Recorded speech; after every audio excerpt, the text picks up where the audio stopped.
యెషయా గ్రంథం 40 అధ్యాయము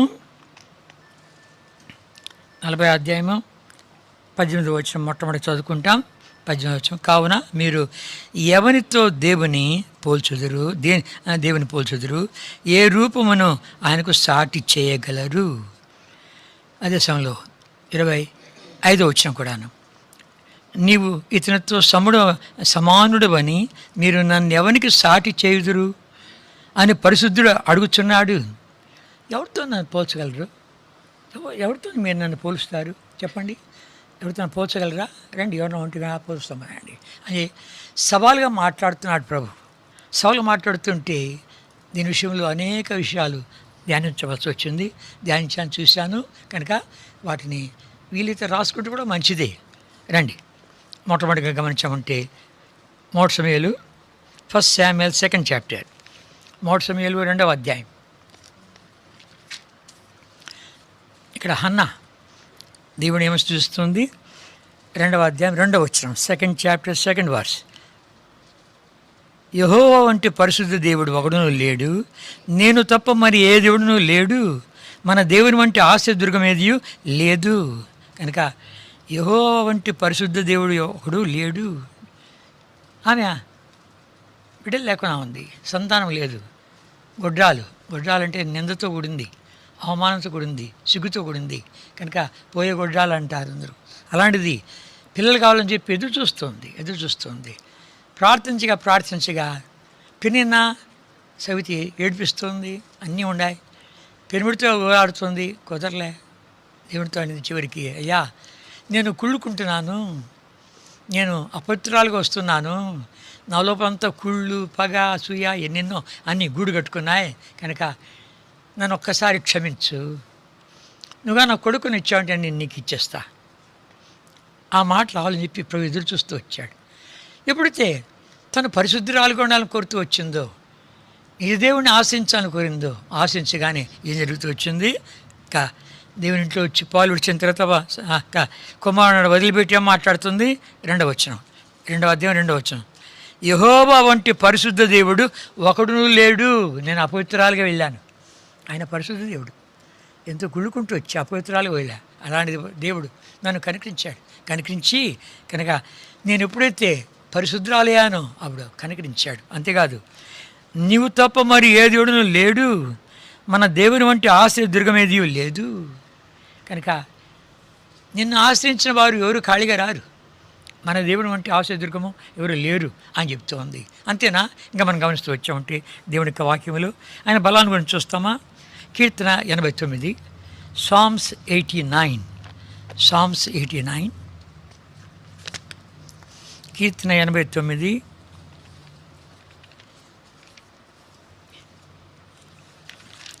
8వ వచనం, 8th వర్స్. అందుకే చదువుకుంటామా? యెహోవా సైన్యములకు దేవా, యెహోవా నీ వంటి బలాఢ్యుడెవడు, నీ విశ్వాస చేత నీవు ఆవరింపబడి ఉన్నావు అంటాడు. సైన్యములకు యెహోవా నీ వంటి బలాఢ్యుడెవడు, బలంలో నీతో ఎవరితో పోల్చగలవు? బలంలో ఎవరితో నిన్ను పోల్చగలం ఏమంటున్నాడు మనం చూస్తూ వచ్చామంటే దావీదు అంటాడు కదా, కీర్తన 35, సామ్స్ 35, సామ్స్ 35,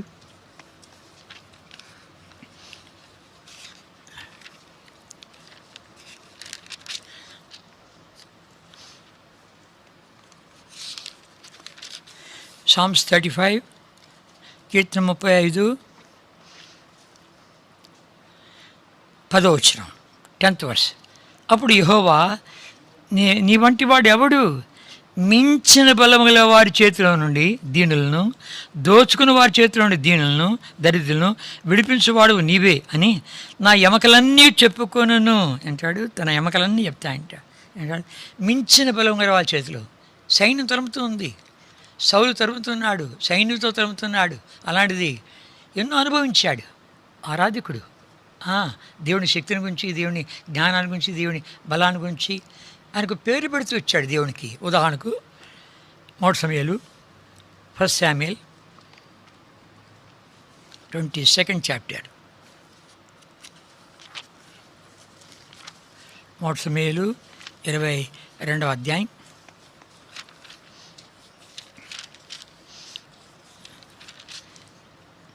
క్షమించండి 23వ అధ్యాయం 23rd చాప్టర్ 23వ అధ్యాయం. ఇక్కడ సౌలు తరుముతున్నాడు, సైన్యంతో తరుముతున్నాడు. 26వ వచనం నుండి. అయితే సౌలు పర్వతం ఈ తట్టును, దావీదును అతని జనులను పర్వతం ఆ తట్టును పోచుండగా, దావీదు సౌలు దగ్గర నుండి తప్పించుకొని పోవాలని త్వరపడుచుండెను. సౌలును అతని జనులను, దావీదును అతని జనులను పట్టుకొనవలనని వారిని చుట్టుకొని చుండిరి. ఇట్లుండగా దూత ఒకడు సౌలు వద్దకు వచ్చి, నీవు త్వరగా రమ్ము, ఫిలిస్తీయులు దండెత్తి వచ్చి దేశంలో చొరబడి ఉన్నారని చెప్పగా, సౌలు దావీదును తరుముటం మాని వెనుకకు తిరిగి ఫిలిస్తీయులను ఎదుర్కొనబోయాను. కాబట్టి సెలహమ్మలెకోతు అని ఆ స్థలమునకు పేరు పెట్టాను. దావీదు పేరు పెడుతున్నాడు. దేవుడికి ఎన్నో పేర్లు పెట్టాడు. ఏడమంటాడు సెలహమ్మలెకోతు అంటే ఏంటి? భయ విముక్తి శిల. భయం దొరికిపోయిందంట. కనుక పట్టేస్తారు, దగ్గరకు వచ్చేస్తున్నారు. వాళ్ళంతా వచ్చేస్తుంటే దొరికిపోతారు. ఆ టైంలో దేవా నువ్వే నన్ను కనికరించాలి, నువ్వే కాపాడాలి అనగానే ఏం జరిగింది కనుక ఏం జరిగిందో తనకేం తెలియదు. చూస్తే కానీ ఒకడు వచ్చి సౌలు రాజా ఈ దావీదు వదిలిపెట్టు, మన యొక్క పట్టణం మీదకి ఫిలిస్తీయులు దాడి తీస్తున్నాను అనగానే వెంటనే రైట్ అబౌట్ అండి అందరూ పద మన మన మన పట్టణం మీద ఫిలిస్తీయులు దాడి తీస్తున్నారు, ముందు దాడిపోతాం బాయండి అని అయిపోయారు. కనుక దగ్గరికి వచ్చారు, వెళ్ళిపోయారు. అంటాడు భయ విముక్తి శిల పేరు పెట్టాడు. దావీదు దేవునికి చాలా పేర్లు పెడుతూ వచ్చాడు. నా శ్రేమ, నా కోట, నా శైలమ, నా రక్షణ శృంగమ్మ, నా కీడమ్మ, నా ఉన్నత దుర్గమ్మ, అది ఎన్నెన్ని పేర్లు పెడుతూ వచ్చాడు. ఒట్టుగా పెట్టిన పేర్లు కాదు అవన్నీ, ఏదో పదజాలం కొరకు లేకపోతే కన్నా లేక ఇది యతి ప్రాస వీటి కొరకు అని కాదు అనుభవించాడు. ఎంతగా అనుభవించాడంటే గనా ఒక గోపురం కట్టుకున్నా అంట. దావీదు ఒక గోపురం కట్టుకొని పరమగీతంలో 4:4 song of Solomon 4th chapter 4th verse.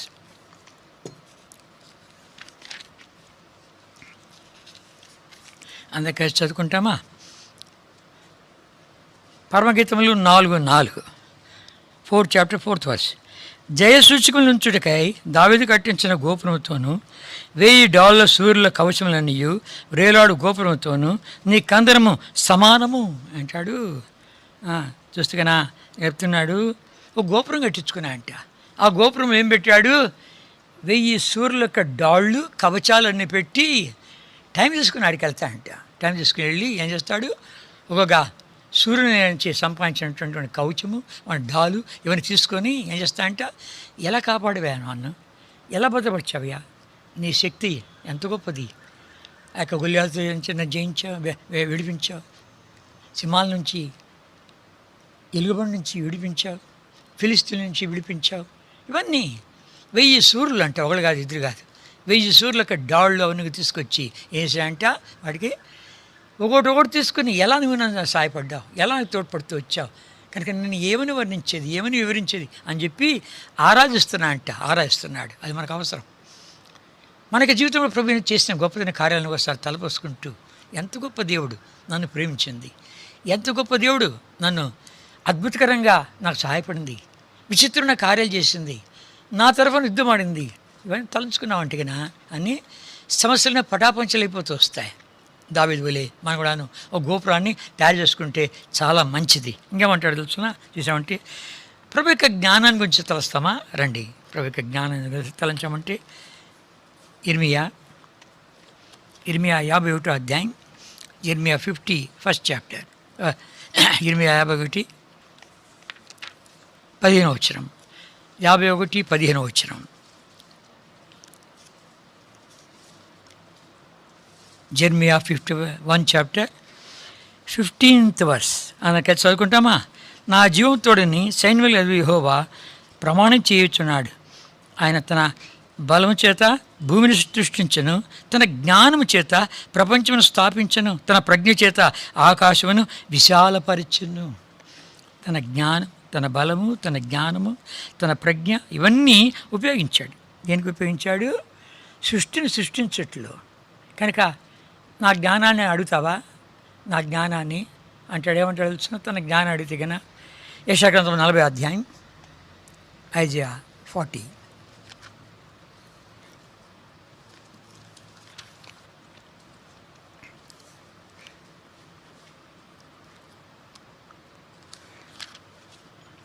యెషయా 40 అధ్యాయం. ఇక్కడ ఆయనకు జ్ఞానం నేర్పించిన వాడు ఎవడు, ఆయనకు మంత్రి ఆలోచన చెప్పిన వాడు ఎవడు? 13వ వచనం, 13th verse. ఐజియా 40:13.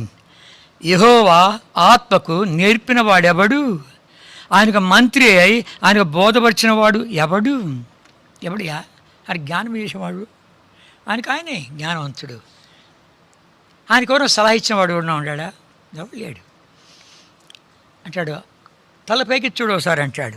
26వ వచనం, 26th verse. మీ కన్నుల పైకెత్తి చూడి, వీటిని ఎవడు సూచించును?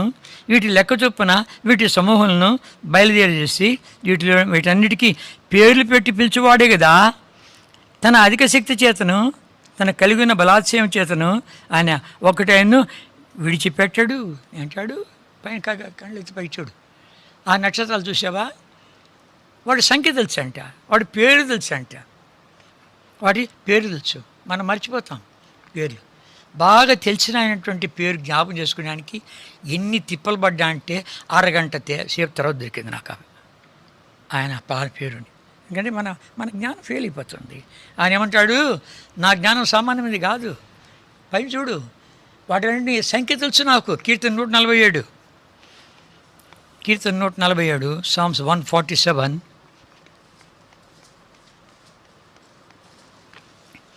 కీర్తన 147,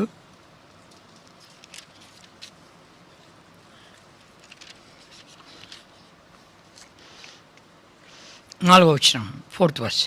నక్షత్రముల సంఖ్యను ఆయన నియమించి ఉన్నాడు, వాటన్నిటికీ పేర్లు పెట్టుచున్నాడు.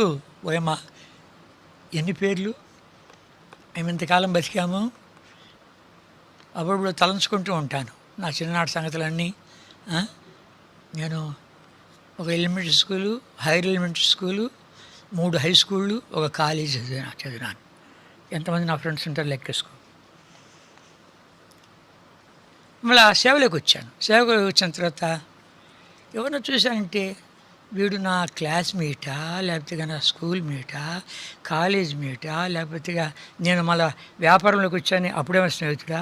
అర్థం కావట్లేదు నాకు, అర్థం కావట్లేదు. ఎందుకంటే కన్నా ఎంతమంది పరిచయం కదా, కనుక చూస్తుంటే గుర్తు రావడంలే. ఒకసారి మా ఇంటికి వెళితే షాప్లో కూర్చున్నా, కాసేపు కూర్చుంటే నా ఇద్దరు ఫ్రెండ్స్ వచ్చారు. వాళ్ళతో మాట్లాడుతూ ఉంటే, ఒరే మా పేరు నీకు జ్ఞాపకం ఉందా అన్నారు. సతమతమయ్యాను. రేపు మా పేర్లు నీకు జ్ఞాపకం లేకపోతే నీతో మేము మాట్లాడదు ఎందుకురా అని వెళ్ళిపోయారు వాళ్ళిద్దరు. చాలాసేపు తలంచాను వాళ్ళిద్దరు పేర్లు ఏం పేర్లు అని. కనుక ఏంటంటే కన్నా మన బుర్ర మన కెపాసిటీ చాలదు.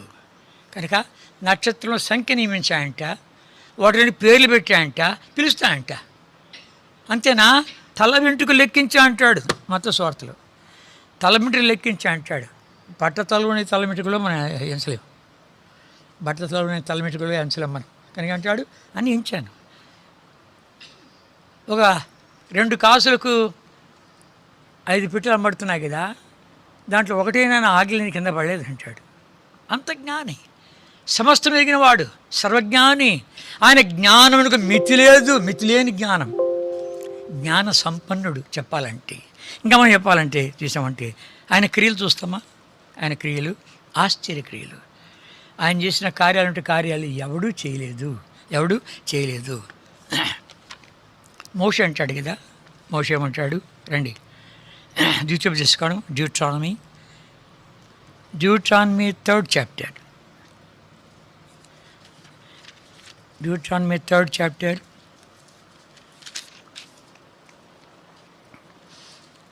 23-24 verses, 23-24 చదువుకుంటాం. మరియు ఆ కాలమున నేను యెహోవా ప్రభువా, నీ మహిమను నీ బాహుబలమును నీ దాసునికి కరుపరచ మొదలుపెట్టి ఉన్నావు.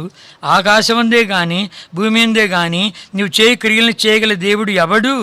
నీవు చూపు పరాక్రమం చూపగల దేవుడు ఎవడు? అయ్యా, ఎవరితో పోల్చేది? నువ్వు చేసే కార్యాలు చూస్తుంటే ఆకాశం మీద కానీ భూమి మీద కానీ ఎన్ని కార్యాలు చూశాడు మోషే. ఎన్ని కార్యాలు చూశాడు? 10 తెగుళ్ళు వచ్చాయి. ఎక్కడి నుంచి వస్తున్నాయి ఇవన్నీ? ఆ కప్పలు ఎక్కడి నుంచి వస్తున్నాయి? ఆ మిడతలు ఎక్కడి నుంచి వస్తున్నాయి? ఆ పేలు ఎక్కడి నుంచి వస్తుంది? ఆ చీకటి ఎక్కడి నుంచి వచ్చింది? ఇవన్నీ చూస్తుంటే ఆశ్చర్యం కదా. ఏమంటాడు? ప్రభా, నువ్వు ఆకాశం దగ్గర భూమి మీద నువ్వు చూపే కార్యాలు వంటి కార్యాలు చేసేవాడు లేడు, నువ్వు చేసే పరాక్రమ కార్యాలు వంటి కార్యాలు ఎవడు లేడు చెప్పాడు కూడా. ఏమన్నాడు? కనుక భూమి మీద నేనే దేవుడిని నువ్వు తెలుసుకున్నట్లు ఫరో అన్నాడు. నిర్గమకాండము 8వ అధ్యాయం, ఎక్సోడస్ 8th chapter.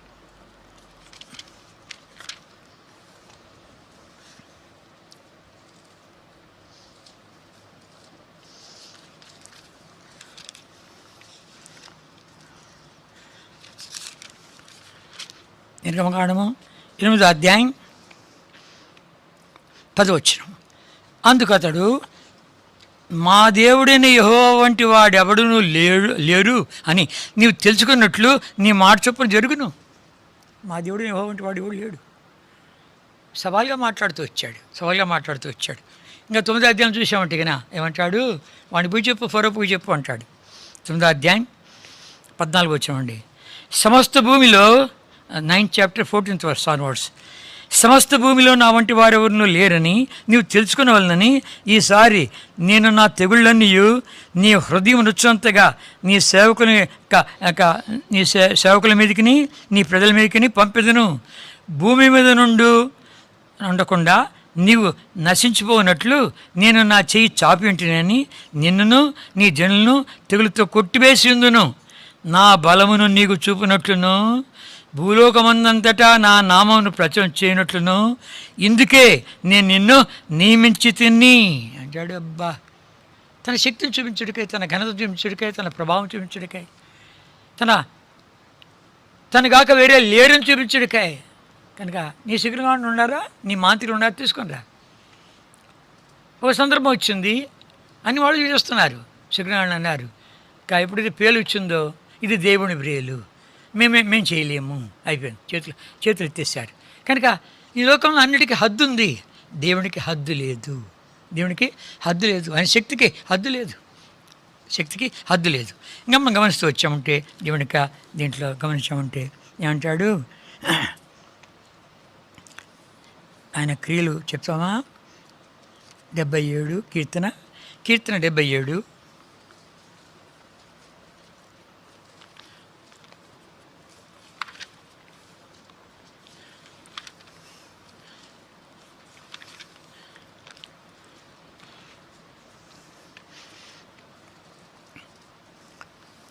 13-14 వచనాలు. కీర్తన 77 13-14 వచనాలు. Psalm 77 13 and 14 verses. దేవా, నీ మార్గం పరిశుద్ధమైనది, దేవుని వంటి మహాదేవుడు ఎక్కడున్నాడు? ఆశ్చర్యక్రియలు జరిగించు దేవుడు నీవే, జన్మల్లో నీ శక్తిని నువ్వు ప్రత్యక్షపరచుకుని ఉన్నావు అంటాడు. దేవా, నీ మార్గం పరిశుద్ధమైనది, దేవుని వంటి మహాదేవుడు ఎక్కడున్నాడు? ఆశ్చర్యక్రియలు జరిగించు దేవుడు నీవే, ఆశ్చర్యకార్యాలు జరిగించేవాడు నీవే. కీర్తన 72 Psalm 72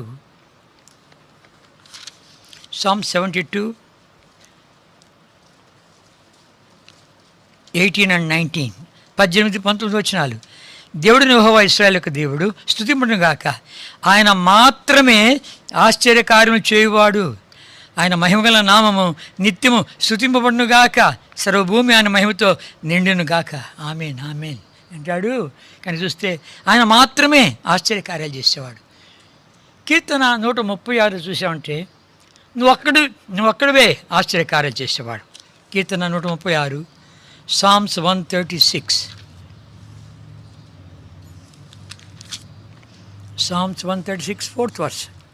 Psalms 136 4వ వచనము. ఆయన ఒక్కడే మహాశ్చర్యకార్యం చేయవాడు, ఆయన కృప నిరంతరముండును. ఆయన ఒక్కడే మాస్టర్, ఇంకెవడు చేయలేడు. ఆయన చేసే కార్యాలు ఉంటే కార్యాలు చేసేవాడు ఎవడూ లేడు. ఈ భూమి పైన కానీ ఆకాశంలో కానీ నీ వంటి వాడు లేడయ్యా. నువ్వు చేసే కార్యాలు వంటి కార్యాలు చేసేవాడు లేడు, నీ వంటి పరాక్రమశాలి లేడు అని చెప్పి వాళ్ళు ఏమంటున్నారు? ఆయన స్తుతిస్తున్నారు. ఎవరితో పోల్చేది? రండి, ఇర్మియా గ్రంథము Jeremiah 10th chapter. Jeremiah 10th chapter.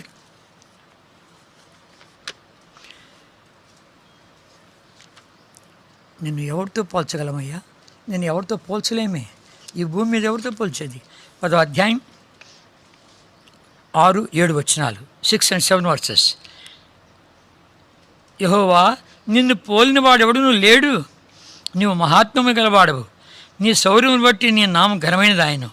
జనములకు రాజా, నీకు భయపడిన వాడు ఎవడు? జనముల జ్ఞానులందరిలోనూ వారి రాజ్యములన్నిటిలోనూ నీ వంటి వాడెవడునూ లేడు గనక నరులు నీకు భయపోట అనుగుణ్యము అంటాడు. అందరూ నీకు భయపడాల్సిందే. రాజుల్లో నీ వంటి వాడేవాడు, పరాక్రమశాలలో నీ వంటి వాడేవాడు, బలాఢ్యుల్లో నీ వంటి వాడేవాడు, జ్ఞానుల్లో నీ వంటి వాడేవాడు. ఎవరితో పోల్చేది?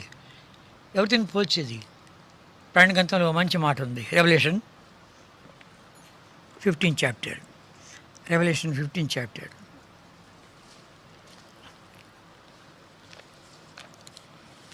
ప్రయాణ గ్రంథము 15వ అధ్యాయం. కలిసి చదువుకోవాల్సిన వచనం ఇది. Shall we all read together? Revelation 15th chapter 3 and 4 verses. 3-4 వచనాలు.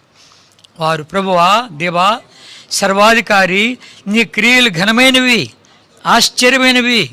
యుగములకు రాజా, నీ మార్గములు న్యాయములు సత్యములై ఉన్నవి. ప్రభువా, నీవు మాత్రము పవిత్రుడు. నీకు భయపడిన వాడు ఎవడు? నీ నామమును మహిమపరచబడిన వాడు ఎవడు? నీ న్యాయ విధులను ప్రత్యక్షపరచబడినవి గనక జనులందరూ వచ్చి నీ సన్నిధిని నమస్కారం చేయదని చెప్పుచ్చు దేవుని దాసుని గురించి మోషే కీర్తనయు గొర్రెపిల్ల కీర్తనయు పాడుచున్నారు. ఎవరిని పోల్చేది? నీ క్రియలు ఆశ్చర్యమైనవి, యుగయుగములకు రాజా, నీ మార్గములు న్యాయమైనవి, సత్యమైనవి అన్నవి. ప్రభువా, నువ్వు మాత్రం పవిత్రుడు. నీకు భయపడిన వాడు ఎవడు? నీ నామను మహిమపరచని వాడు ఎవడు?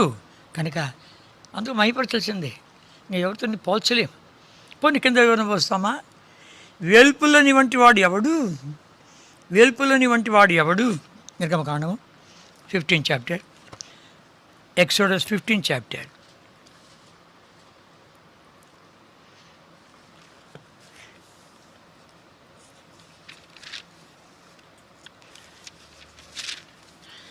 నిర్గమకాండము 15వ అధ్యాయం 11వ వచనం, 11th verse. ఎక్సోడస్ 15:11. యెహోవా, వేల్పులోని వంటి వాడు ఎవడు? పరిశుద్ధతను బట్టి నీవు మహనీయుడువు, స్తుతికీర్తనను బట్టి పూజ్యుడువు, అద్భుతం చేయవాడువు. నీ వంటి వాడు ఎవడయ్యా? నీ వంటి వాడు ఎవడు? యెహోవా, నీ వంటి వాడు ఎవడు? యెహోవా, అదోనియా దేవుడ వీవు, అదోనియా దేవుడ వీవు. అది మన సాంగ్ బుక్లో యూత్ క్యాంప్లో యూత్ మీటింగ్ ఉంది, కానీ తారా బతికిన దొరకలే నాకు. కనుక పరమునందు ఇహమునందు ఎందుకు తాపత్రపడాలా? చాలే.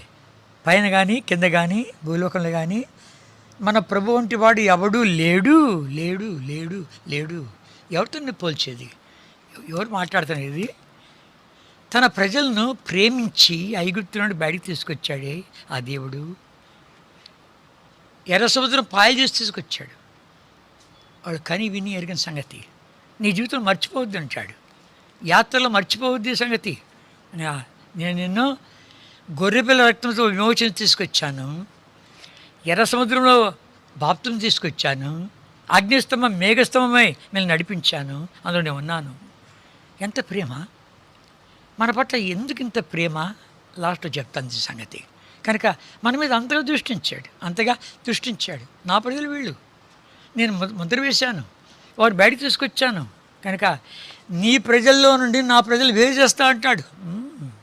నీ ప్రజల్లో నుండి నా ప్రజలను వేరు చేస్తాను నేను. చివరికి అంటున్నాడు, నా ప్రజల్లో నుండి నీ ప్రజలు తీసుకొని పో అన్నాడు ఫరో. ఏనాడు ఫరో అన్నాడు, తీసుకొని పో.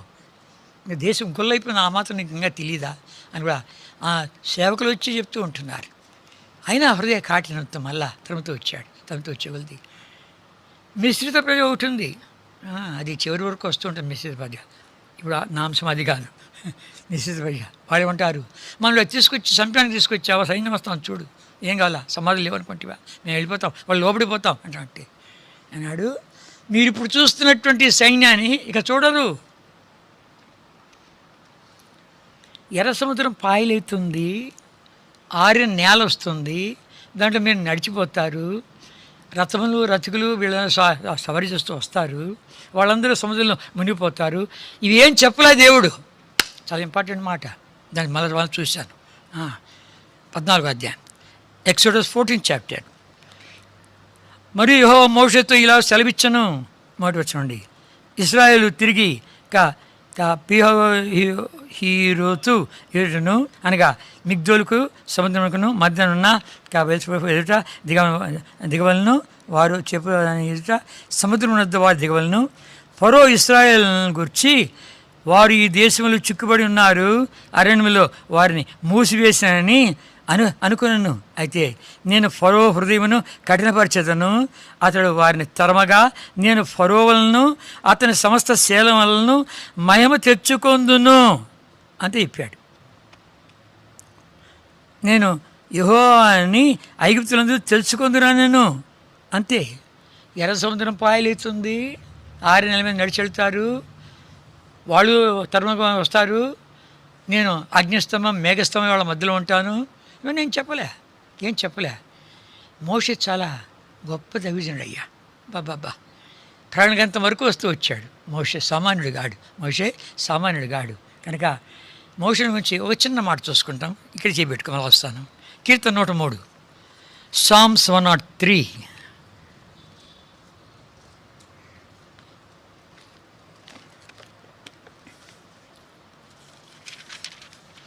Psalms 103.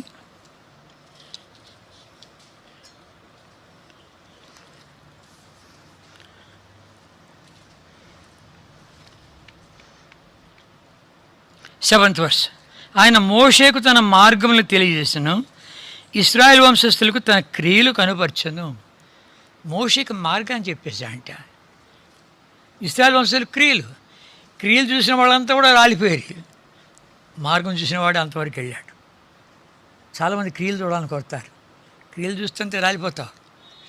అయ్యా నీ మార్గం నాకు కావాలి. మన తలంపు వేరే, దేవుని తలంపు వేరే, మన మార్గాలు వేరే, దేవుని మార్గాలు వేరే. భూమికి ఆకాశం ఎంత ఎత్తుగా ఉందో, నీ మార్గాల కంటే నా మార్గాలు, నీ తలంపుల కంటే నా తలంపులు అంత ఉన్నతమైనవి అని సెలవిస్తాడు. ఉన్నతమైన తలంపుల్లోనికి, ఉన్నతమైన మార్గాల్లోనికి మనం వెళ్ళాలని మన దేవుడు. ఎవరితో నన్ను పోలుస్తావు చెప్పు, ఈ మాట చెప్పాడా ఆయన. వాళ్ళు మేము లోపడిపోతాం, వాళ్ళకు లొంగిపోతాం, ఎందుకు మన సమాధి లేక ఇది తీసుకొచ్చావా అని అంటుంటే ఏమన్నాడు తెలుసునా? ఇప్పుడు మీరు చూస్తున్నటువంటి సైన్యాన్ని చూడరు. దేవుడు చెప్పలేదు, ఫరో వలన అతని సైన్యం వల్ల నేను మహిమ తెచ్చుకుంటా అంతే అన్నాడు. ఇప్పుడు దగ్గరకు వస్తాడు, ఏం చేయమంటావు కదా, ఇంకా ఏం ఆలస్యం చేస్తున్నావు, నీ కర్ర పైకెత్తు. ఆశ్చర్యం కదా. 14వ అధ్యాయం, నిర్గమకాండం 14th chapter, exodus 14th chapter 15 and 16 versus. అంతలో యెహోవా మోషేతో, నీవేళ నాకు మొరపెట్టుచున్నావు, సాగిపోవుడి అని ఇశ్రాయేలుతో చెప్పుము. నీవు నీ కర్ర ఎత్తి ఆ సముద్రం వైపు నీ చెయ్యి చాపి దాన్ని పాయలుగా చేయుము. అప్పుడు ఇశ్రాయేలు సముద్రం మధ్యను ఆరిన నేల మీద నడిచిపోవుదురు అంటాడు. ఎందుకు మొరపెడుతున్నాం ఇంకా ప్రభు, ఇంకా నన్ను ఏమంటావు అంటే తెల్ల ఇంకా ఏమవుతుందని. కనుక దేవుడు చేస్తాడు అంతేగాని ఇది 6 నెలలు వస్తుంది, సముద్రం పాయలుతుంది అంత తెలియదు. ఇప్పుడు నువ్వు చూస్తున్నటువంటి సైన్యాన్ని ఇక చూడవు, అంతవరకే చెప్పాడు. ఇప్పుడు అంటాడు, నన్ను ఎందుకు మొరపెడుతున్నావు, సముద్రం వైపు నీకు కర్ర చేతికి పై ఎత్తు అన్నాడు, అది పాయలు చేయి. దేవుడు చేసే కార్యాలు మనిషికి ఘనత ఇవ్వాలని కోరుతున్నాడు. చూసావా, పాయలు చేసింది మోషే పాయలు చేయి, నీ కర్ర ఎత్తు పాయలు చేయి. గొప్ప సంగతి కదా. మీరు పట్టిన చేపలు ఇప్పుడు తీసుకున్నాండి అన్నాడు పేతురుతో. వాళ్ళు పట్టింది పాచి నాచు, అదే పట్టింది. దేవుడు చేసి ఘనత మానవుడికి వాళ్ళని కోరుతూ ఉంటున్నాడు. నన్ను కోరుకున్నాడు. నా బిడ్డలు నన్ను కనపరచాలి, నా మాట వినాలి, నాకు లోబడాలి. కష్టమో నష్టమో ఇరుకో ఇబ్బంది వీటన్నిటిలో వాళ్ళు నా శక్తిని చూడాలి, నా మహిమను చూడాలి, వాళ్ళు చూడాలి. దాని కొరకే వాళ్ళు నేను ఏర్పాటు చేసుకున్నా. కనుక మనము ఏర్పరచబడినటువంటి వారము. ఆయన క్రియలు, ఆయన శక్తి, ఆయన జ్ఞానము, వేల్పులని వంటి వాడు లేడు. ప్రధాన యాజకుడైనటువంటి ఏలీ కుమారు దుర్మార్గులైపోయి అవాచ్యమైన కార్యాలు చేసేవాళ్ళుగా, తండ్రి మాట విననటువంటి వాళ్ళుగా, ఫిలిస్తీన్లతో దాడి చేసేదానికి మందసాన్ని తీసుకుపోయారు యుద్ధంలోనికి. నాకు తెలిసి ఒక్క సందర్భమే యుద్ధంలో మందసాన్ని తీసుకొని పోవడం నాకు తెలిసి. నీకేమైనా ఉంటే కొంచెం చెప్పు, అడ్జస్ట్ చేసుకుంటా. కనుక మందసాన్ని తీసుకుపోయారు. కేకలేస్తుంటే ఓడిపోయారు. ఓడిపోతే వాళ్ళు మందసం తీసుకుపోయారు, ఫిలిస్తీన్లు తీసుకుపోయి ఎక్కడ పెట్టారు? వాళ్ళకి దాగోని దేవుని గుళ్ళో పెట్టారు. మన దాగోని దేవుడు మనకు విజయం ఇచ్చాడని. తెల్లవారు లేచి చూస్తే ఆ దాగోని దేవుడు బోరపడ్డాడు. నాయనా, నువ్వు దేవతలందరికీ దేవుడు నువ్వు నా దగ్గరికి వచ్చావా అన్నట్టు మొదలుపడ్డాడు. ఏడా మన దేవుడు సాగిలపడ్డాడని చెప్పి మళ్ళీ వేసి నిలబెడితే మరుసటి రోజు పడితే చేతులు రెండు విరిగినాయి, తల విరిగింది, నిలబెట్టేట్టుగా లేడు. సకల దేవతలు నాకు నమస్కారం చేయాలి అంటాడు. రండి, కీర్తన 95, Psalms 95. Psalms 95,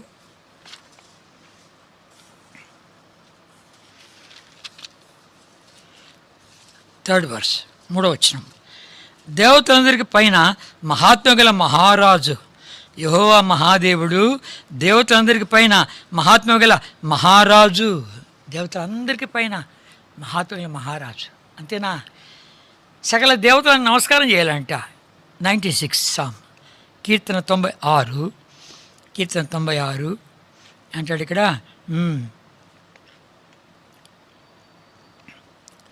9వ వచనం. పరిశుద్ధాలంకారం ధరించుకొని యెహోవాకు నమస్కారం చేయుడి, సర్వజనులారా ఆయన సన్నిధిని వణుకుడి. అంతేనా? ఏమంటాడు? 97వ కీర్తన 97th సామ్ ఏమంటాడు? సకల దేవతల 7వ వచనం, 7th వర్స్. వ్యర్థ విగ్రహాలను బట్టి అస్యపడుచు చెక్కిన ప్రజలను పూజించు వారందరూ సిగ్గుపడతారు. సకల దేవతలు ఆయనకు నమస్కారం చేయును. సకల దేవతలు ఆయనకు నమస్కారం చేయును. అంతేనా? 9th వర్స్, 9వ వచనం. ఏలనగా యెహోవా భూలోకమందంతటికి పైగా నీవు మహోన్నతుడవై ఉన్నావు, సమస్త దేవతలకు పైగా నీవు అత్యధికమైన ఔన్నత్యం పొంది ఉన్నావు అంటాడు. సకల దేవతలు నీకు నమస్కారం చేయాలి. అంతేనా అంటాడు. ఆయన దేవాది దేవుడు, దేవుళ్ళకు దేవుడు. యెహోషువ గ్రంథము, Jashuva 22nd chapter 22nd verse, 22 Jashuva బాగా జ్ఞాపకం పెట్టుకోవచ్చు. యెహోషువ 22.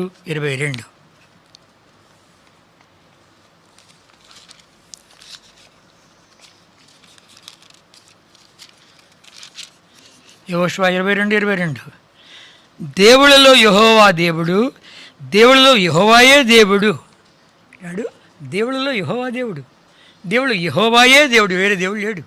ఎంతోమంది దేవుళ్ళు అనొచ్చు, కానీ అయితే అందరిలో ఆయనే దేవుడు. రాజుల రాజుని వింటున్నాం, ప్రభుని వింటున్నాం. దేవుళ్ళలో దేవుడు అనేది ఇక్కడే మనం చూసేది. దేవుళ్ళలో ఆయనే దేవుడు, ఆయన కాక వేరే దేవుడు లేడు. ఇంకేమంటాడు తెలుసునా? దావీదు అంటాడు కదా, కింగ్ డేవిడ్ ఏమంటాడు? 2వ సమూయేలు 7వ అధ్యాయం, 2 Samuel 7th chapter, 2 Samuel 7th chapter.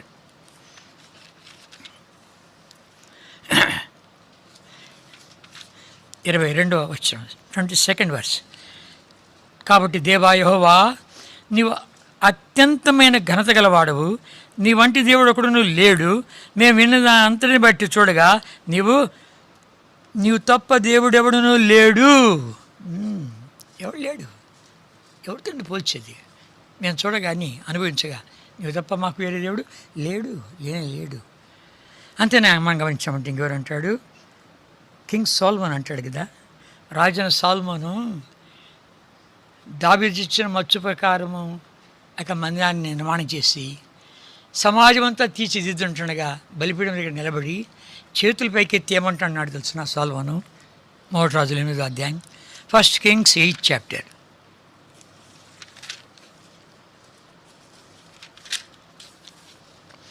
22nd and 23rd verses నేను చదువుతాను. ఇశ్రాయేల్ సమాజం అందరూ చూచుండగా సొలొమోను యెహోవా బలిపీఠం ఎదుట నిలబడి ఆకాశం తట్టు చేతులెత్తి ఇట్లనెను, యెహోవా ఇశ్రాయేలు దేవా, పైనున్న ఆకాశమందైనను క్రింద భూమి అందైనను నీ వంటి దేవుడు ఒకడును లేడు. నీ వంటి దేవుడు ఒకడు లేడు. ఇక్కడ పైన చూస్తామా? లేడు. భూమిని చూస్తామా? ఎవడు లేడు. నీ వంటి దేవుడు ఎవడు లేడు. వీళ్ళంతా అనుభవించి రాసిన మాటలు ఇవన్నీ ఒట్టడు కాదు కనుక క్రియలు చూశారు, శక్తిని చూశారు కనుక ఎప్పుడైతే యెహోవా తేజస్సు మందిరం మీద నిలిచిందో యాజకులు అందులో ప్రవేశించలేకపోయారు.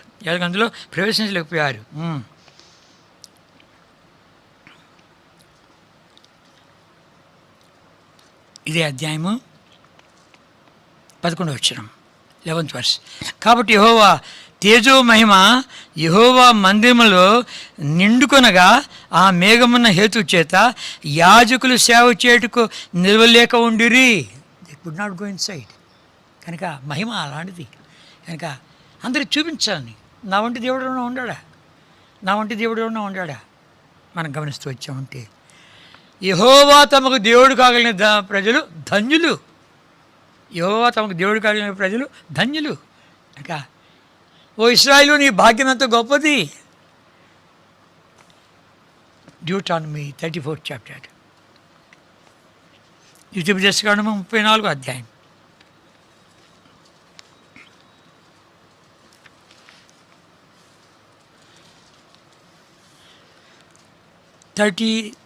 third chapter 29th verse, 33వ అధ్యాయం 29వ వచనం. ఇశ్రాయేలు, నీ భాగ్యం ఎంతో గొప్పది, యెహోవా రక్షించిన నిన్ను పోలిన వాడు ఎవడు అంటాడు.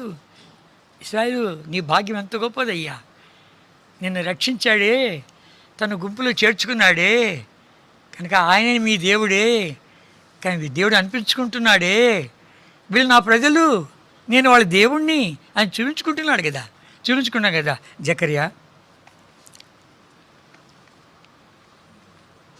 జకర్యా గ్రంథము 10వ అధ్యాయం,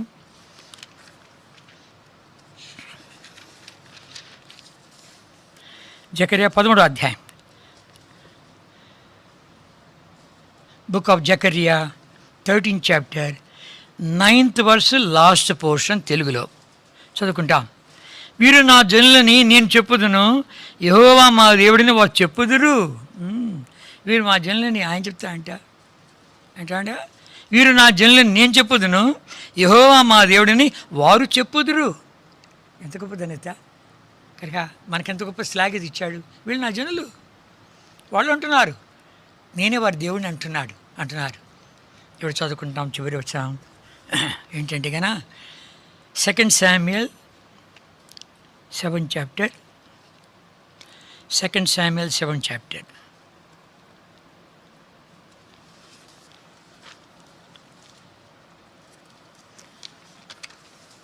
23వ అధ్యాయం చదువుకుంటాం. 23వ వచనం చదువుకుంటాం. 2 Samuel 7th chapter 23rd verse. అందరం కలిసి చదువుకోవాలి. we all read together.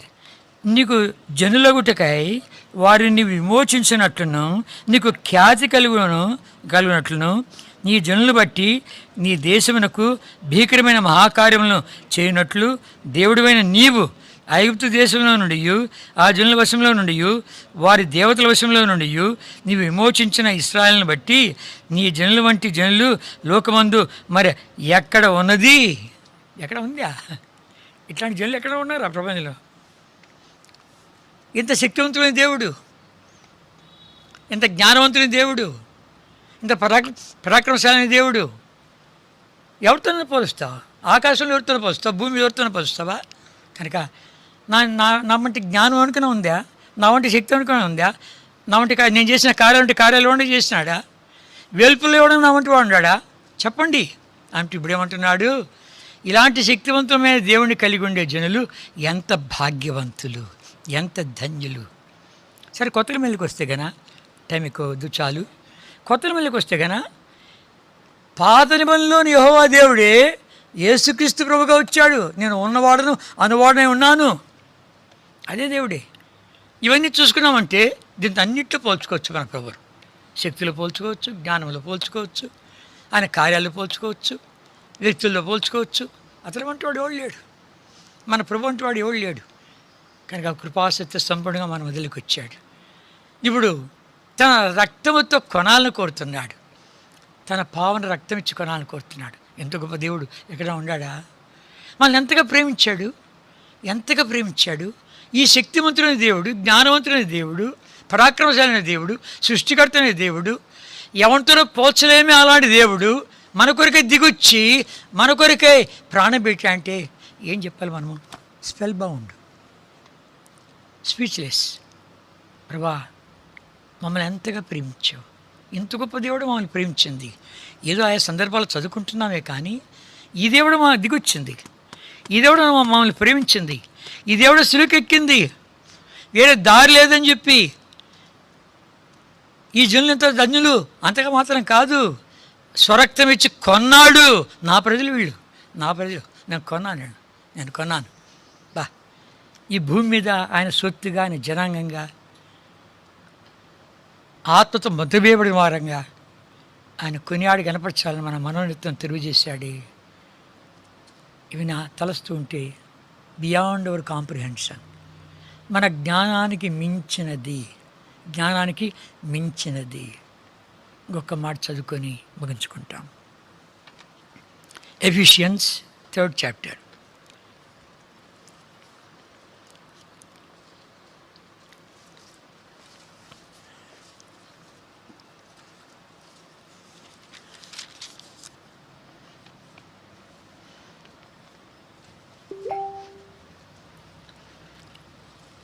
Ephesians 3rd chapter 15 to 21 కలిసి చదువుకుంటాం. 15 వచనం నుండి 20 వరకు కలిసి చదువుకుంటాం.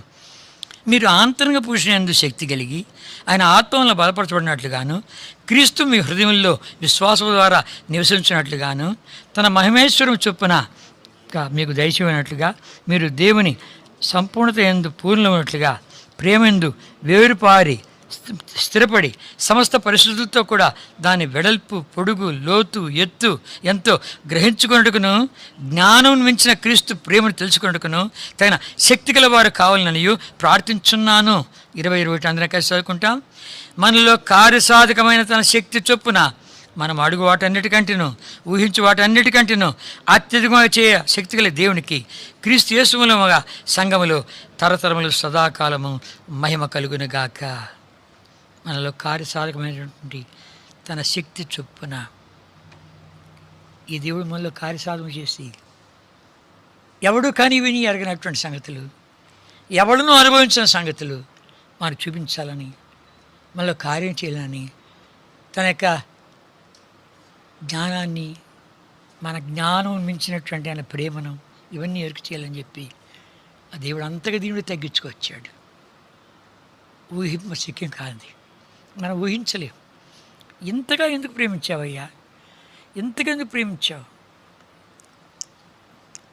ఈ ప్రేమ తెలుస్తూ వస్తే మనమేం మాట్లాడలేం, కేవలం సాగిలపడి నిన్ను స్తుతించుడు తప్ప ఇంకేం చేయలేమయ్యా, ఇంకేం చేయలేము. ఇంకొక మాట చెప్పేస్తాను. మత్తయి సువార్త 25, మాథ్యూస్ గాస్పెల్ 25th chapter.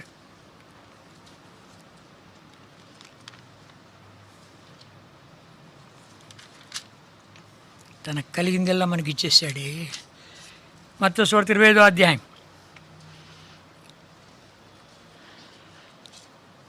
అంత దినములలో సింహాసనాసనుడే గొర్రెలను మేకలను వేరు చేయని అంటున్నాడు.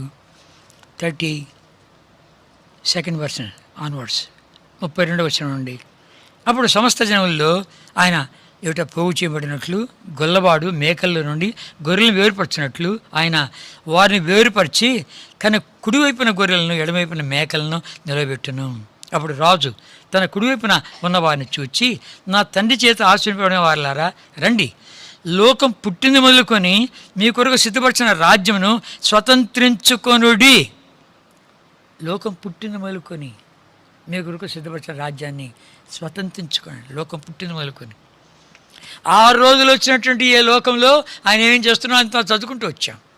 పైన ఏం చేస్తున్నాడు, కింద ఏం చేస్తున్నాడు అని చూపిస్తూ వచ్చాడు కదా. ఎంత నాశనం అయిపోద్దంట. లోకం పుట్టింది మొదలుకొని మన కొరకు ఆ రాజ్యాన్ని సిద్ధపరుస్తున్నాయంట. ఆ రాజ్యం ఎలా ఉండాలి? ఆ రోజుల్లో వచ్చిన రాజ్యం ఇది. నోటి మాటలతో కలుగునుగాక కలుగునుగాక కలుగునుగాక అనుచ్చింది రాజ్యం. ఇది నాశమైపోతుంది. ఆకాశం భూమి మొత్తం లయమైపోతుంది. శుద్ధీకరిస్తాడు, పవిత్రపరుస్తాడు. తర్వాత ఆ కొత్త భూమి కొత్త ఆకాశం ఏమైనా వస్తాయి. దీంట్లో ఏమంటాడు, ఆయన ప్రేమించేవాళ్ళు ఎవరైతే నన్ను ప్రేమిస్తున్నారు, నా సంగతి అర్థం చేసుకుంటూ ఉంటున్నారు, వాళ్ళ కొరకే నేను ఏంటంట లోకం పుట్టింది మొదలుకొని సిద్ధపరుస్తున్న ఒక రాజ్యాన్ని. అబ్బా, అది ఎలా ఉండాలి? ముందు ఇదే మనకు అర్థం కాకపోతే అదేం అర్థమవుతుంది? అందుకని మొదటి పునరుత్థానం మొదటి పెట్టాడు. పరలోకమందు రాడినటువంటి జ్యేష్ఠులు వారి యొక్క మహోత్సవాన్ని సెలవిచ్చాడు. మేము నాడు శ్రేష్టమైన పునరుత్థానం అంటాడు. జ్యేష్ఠుల సంఘం అంటాడు. వీటిలో వెళ్ళాలి మనం. కానీ ప్రభా, వీటన్నింటినీ తలంచడానికి టైం పడుతుంది. అయితే ఇంతవరకు చాలు. నీ వంటి వాడు ఎవడు? యెహోవా నీ వంటి వాడు ఎవడు? ఆకాశంలో చూస్తామా, భూమి మీద చూస్తామా, మనుషులు చూస్తామా, రాజులు చూస్తామా, పరాక్రమశాలు చూస్తామా, ఎవరు చూస్తాం? నీ వంటి వాడు ఎవడు లేడు. వేల్పుల్లో నీ వంటి వాడు లేడు. ఎవరితో నీ పోల్చలేం, అసమానుడు. చదువుకున్న 2 వచనాలు ఆరంభించుకున్నామే, దాంతో ముగించుకుంటాం. మళ్ళీ ఒకసారి చదువుకుంటామా? యెషయాగ్రంథము 40వ అధ్యాయం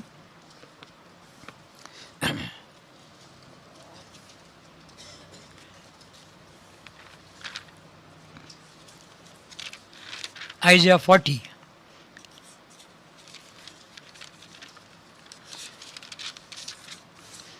18వ వచనం, 18th verse. కావున మీరు ఎవరితో దేవుని పోల్చుదురు? ఏ రూపమున ఆయనకు సాటి చేయగలరు? తర్వాత 25th verse చదువుకుంటాం. నువ్వు ఇతనితో సమానుడు అని మీరు నన్ను ఎవరికి సాటి చేయుదురు అని పరిశుద్ధుడు అడుగుచున్నాడు. ప్రభా, ఎవరితో సాటి చేయలేం. నువ్వు ఎవరితో సమానుడు కావు, అసమానుడవు. బా, అసమానుడు నువ్వు. ఎవరితో నువ్వు పోల్చడం? ఇంత గొప్ప దేవుని మేము కలిగి ఉండే భాగ్యము మాకు ఇచ్చేందుకు నిన్ను స్తుతిస్తున్నాం, ఆరాధిస్తున్నాం, ఘనపరుస్తున్నాం.